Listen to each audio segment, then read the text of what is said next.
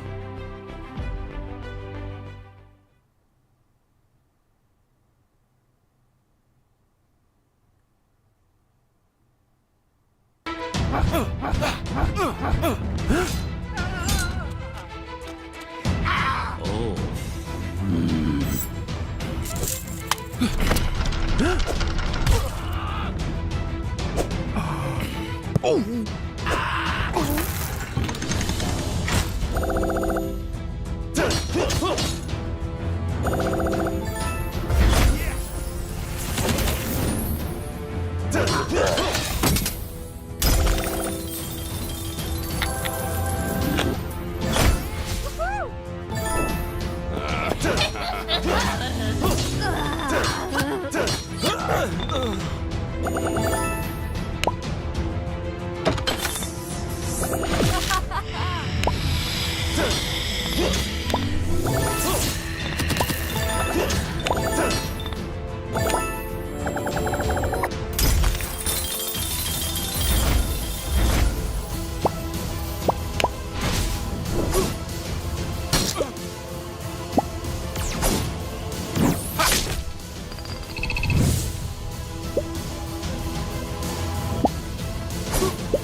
It's also entirely possible that as the blob was able to pick up nutrients from the human body, it was also able to make stronger and stronger acids by incorporating the tissues of the human body, say like the stomach cells for instance, to use these acids on prey it captured later. And this might be why it took so long to sort of, say, melt down the hand of Dan the Can Man, because it did not have as strong acids. Whereas after it had already reached his own stomach, that's when it was able to really take off. But another area of genomic change would be the mitotic pathways and signaling. As it is stated in the movie itself, the creature is growing at a geometric rate, which means, just for your information, a geometric growth is a growth where x is multiplied by the same fixed number, whereas an exponential growth, it is growth where a fixed number is raised to the power of x. Basically, it would appear to grow the same each time by the person it eats. Normally, when a cell is well fed, it is able to undergo mitosis more often and grow because the environment is plentiful concerning nutrition. When this altered form of planktomycete grows, it would appear that every cell that gets to eat and then participate in the breaking down of the human cell would then go on to divide. Now, at first, it would basically have every cell dividing, but as the creature got bigger, it would need more to double its size, possibly indicating a slowing in the growth rate, but not really by that much. It would still reach massive levels extremely quickly, but basically the mitotic pathways would now signal as soon as a foreign cell is taken in and digested, and this would be an indicator that the cell needs to divide as opposed to some other directory mechanism. This literally means, much like all bacteria, it just lives to grow until it overwhelms the environment, which results in its own demise. Kind of sounds a lot like our species. This would explain how it's actually able to take in people's meat suits and in a way incorporate it into its own blob flesh. When a person is engulfed, they're quickly broken down, time dependent on how many cells are moving across the surface. These cells scrape off the human cells, immediately engulf them and ingest them. Once this has been accomplished, that specific cell then divides. However, it would appear that a certain amount of exocytosis does take place. Things like pigments and toxins are expelled from the planktomycete, which is why it begins to turn pink and more reddish as it continues to consume humans. Things like hemoglobin, for instance, a reddish pigment, would begin building up in areas around the cells or in the cellular matrix, which is why we see the blob turn red over time. But how did this happen and what is the possibility of it? Well, odds are probably possibilities not very high, but as we all know, space has ionizing radiation and it does have some interesting effects. It can damage DNA to the point of cell death quite easily, which may be exactly what happened to the blob concerning, again, the mitotic pathways. Instead of a controlled version of cellular reproduction, as soon as nutrients hit, the cells are instantly sent into overdrive to become this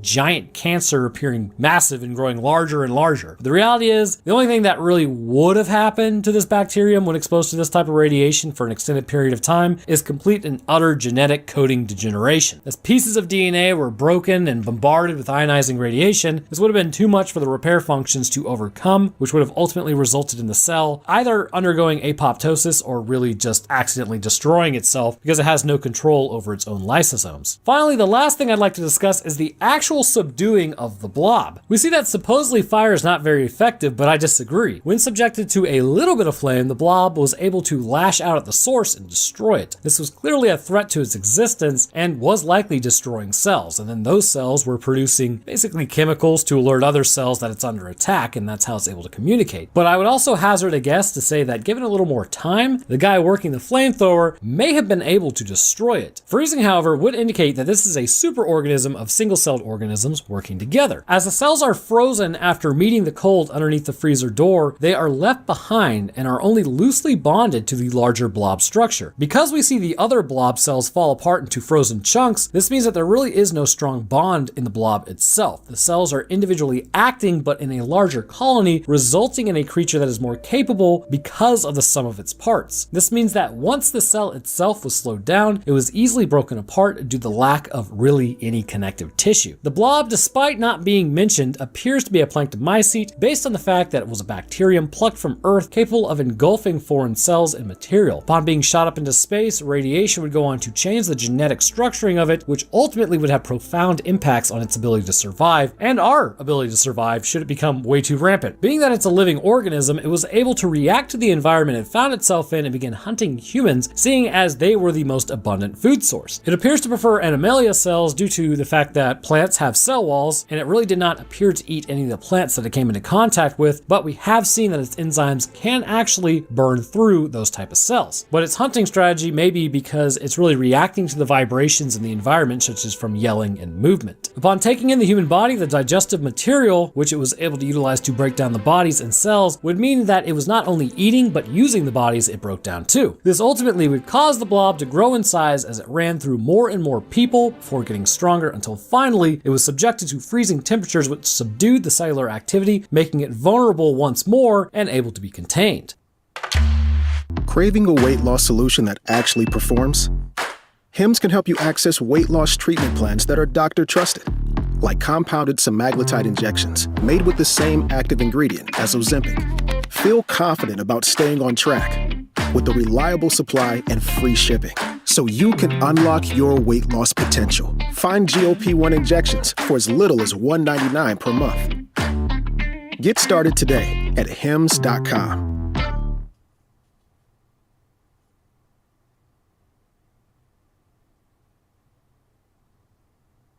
Oh, why aren't they texting me back? Are they mad at me? Do they not like me anymore? I'm scared to ask for reassurance and fear that I'm gonna look too needy. What? Am I scared of abandonment? Yes, I am. I haven't been able to stop replaying these breakup scenes in my head. You didn't plan your wedding a day after you met your partner? Yeah, me either. That'd be crazy. If I tell you my feelings, I need to get a response ASAP. As a matter of fact, we won't be going to bed until we figure this out. You let your partner go to a party while knowing that other girls are gonna be there? That's a setup for cheating. They just like this person's post. What does it mean? Are they interested in them? If that sounds anything like you, those are known as activating strategies which are designed to keep us safe. So how can we deal with this? Therapy, like BetterHelp, can be a great place to heal and develop a healthier attachment style. Online therapy allows you to connect with a licensed therapist virtually from the comfort of your home. The platform is designed to help you find a therapist that can fit your needs. So if you're looking for someone who specializes in relationships, sign up for BetterHelp today.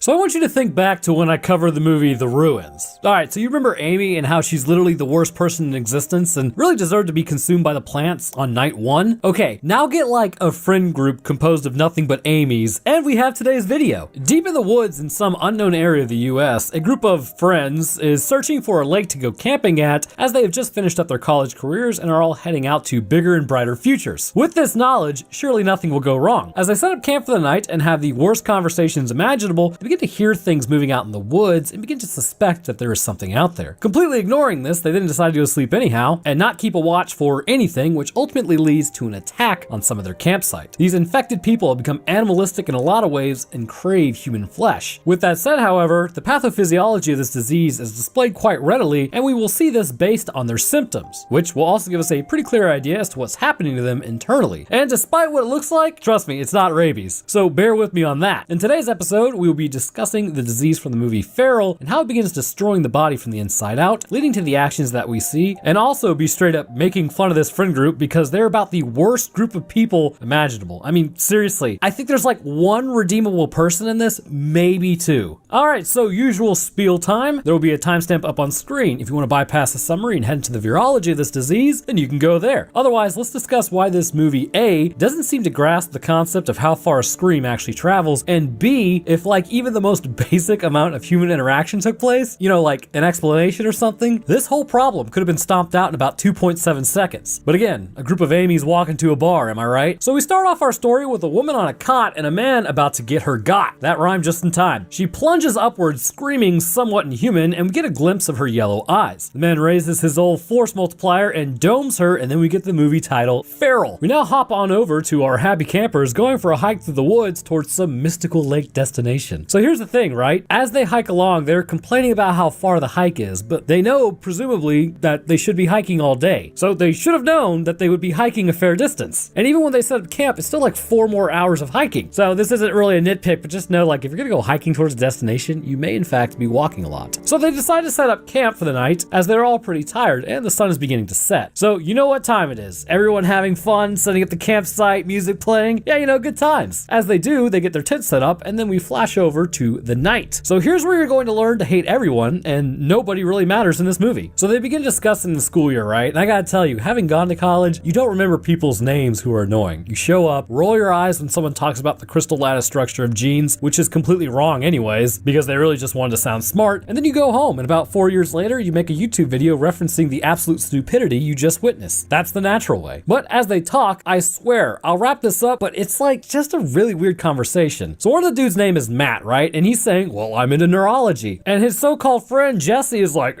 you would. He then tells Jesse to go F himself. Like, it's a joke, but it's not even a good joke. What's so playfully insulting? I don't get it. In this conversation, we also learn that Jules is the newcomer, which is Alice's new girlfriend. Everyone is like joking around, so once they hear something in the woods, she jokes with Gina like, oh, maybe it's a coyote that wants its fur back. Like an actual good ribbing. Anyways, Gina gets like super upsetty spaghetti over it for God knows what reason, and then goes back to her tent over it. To which Jesse says, oh, your girlfriend's got a really big mouth, and then just walks off over there. So basically, this is why this friend group is horrendous. How is liking neurology a ribbing thing, but referencing some fur is taboo? It was just a huge bra moment. Like if you haven't seen it and it's unedited glory, just go watch it. Just scratching your head the whole time. But speaking of walking back to your tent, we do get some clarity. Gina suspects Jesse still has the hots for Alice, and he's kind of a douche lord and wants to be with Alice. And he pretty much confirms it to Gina when he passive aggressively just confirms it in the tent. Like, bro, just break up already. Just move on. But let's run through the friends real quick. Despite liking neurology, Matt chose urology. Jesse is going cardiology like his pops, and he says it like he's working a mechanic shop. I should really hate Jesse. Gina is going into pediatrics. Renee is going into family medicine, and Alice is going into epidemiology, where she mentions that there's no money, which is absolutely true. Maybe she'll start a YouTube career at some point, because we need to pay scientists more. Anyways, and then Jules, the newcomer, is a history major. So basically, everyone here but Jules is a giant nerd. So I'm gonna reference this actually a couple times throughout the movie. This movie has an issue of telling, not showing. Like, they want Alice to be like super awesome, and Matt's like, oh, Alice, I had you pegged as a surgeon, but it's never really shown that she's like super intelligent or anything. It's just very bizarre. But she goes on to say that she finds diseases fascinating, being the first one there, unraveling its mysteries, and man, she's really gonna enjoy the bureaucracy in the future. But she's about to have firsthand knowledge of being the first one here, actually. Anyhow, after everyone goes back to their tents, we also learn that Jules and Alice are also kind of turd Fergusons. Jewel asks Alice, oh, I wonder how many of the campers you've slept with, which adults who are mature don't ask those questions. Like, because honestly, it's really none of their business. We then learn that Alice is also a turd by just her actions to being questioned about anything. Like, oh no, we get it. Your dad might not approve. Oh my God, just break the news to him. The only two in here who might be worth anything are Matt and Renee. Maybe Gina, but that won't really matter in about 3 seconds. So basically this movie takes the only two likable characters and pulls them out of the game super early. Matt pops the question to Renee and then she says yes, and in the middle of that he gets up to go pee, which I gotta tell you, that's a pretty alpha Chad move. Okay, so I'm not sure at this point if he walked like 300 yards away to pee, but when I go camping, I literally open the door to my 4Runner and pee next to the tire. You won't catch me walking around in the middle of the woods in the middle of the night to go pee. And that's why I'm sitting here typing this and not being attacked by some creature in the woods. Anyhow, as he heads out to pee, we then see something crawling around that looks like a person. Instead of doing the normal thing and running, he just stands there watching it approach like a total creepazoid. He had ample time to run, but then gets attacked and lets out a yell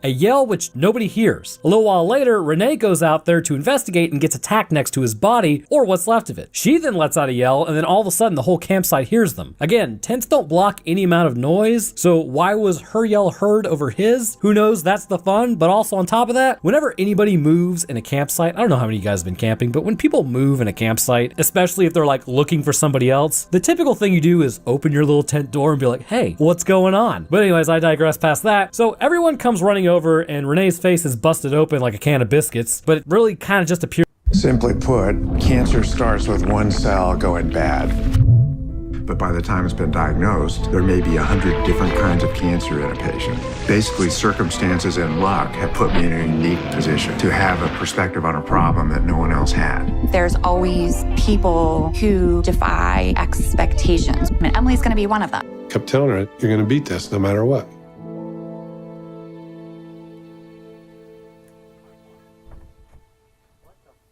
The new $7 Lux Cravings box from Taco Bell with the beefy 5-layer burrito, Doritos Locos Taco, and the Chicken Chalupa Supreme. The only thing not Lux about it is the price.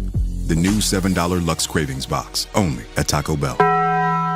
Appears to be a flesh wound. Like, it's a bad cut, but it's not serious. They start discussing how she might expire because of it, and I'm just sitting here going, what? Alice then yells at Jesse, who's being Mr. Unhelpful, as he doesn't really seem to care, and she says that they really just need to stop the bleeding. They then drag her back to the campsite, but leave Matt's body out there. You know, a also totally normal human thing to do. Screw that guy. Jesse and Gina then go back to their tent. Alice takes Renee into her tent to keep an eye on her, and then Jules goes back to her tent alone. So basically, what we've learned from this is nobody's keeping a watch out for what just attacked. My God. Later that night, we also see that Matt gets back up, which is quite a feat considering his abdominal musculature has been torn away, bringing into question how he was able to sit up at all. But now it's the next morning. Renee has survived the night and a man named Talbot shows up. He mentions how maybe it was an animal in the woods that attacked, but he's got food, water, and medical supplies at his cabin nearby, to which Alice becomes instantly suspicious of him for presumably no reason. The man just opened up his home, but okay, go off. So as they're walking to the cabin, they ask if there is a phone, to which he answers basically they're out here completely alone. He moved out there in order to get away from people. So they ask where a road may be, and then they send Jesse and Jules, which I have no idea why these two got sent. Why not Gina and Jesse? Or Alice and Jesse? Just a strange pair to send. That is, unless it's for the almighty plot. They then set off into the wilderness jaunt, and the whole time Jesse is just bashing Jules because he's just a jealous turd. And Gina talks to Renee, and she says that she doesn't even want to be unalive anymore. Then Alice goes to show Talbot where the body was, which is now gone.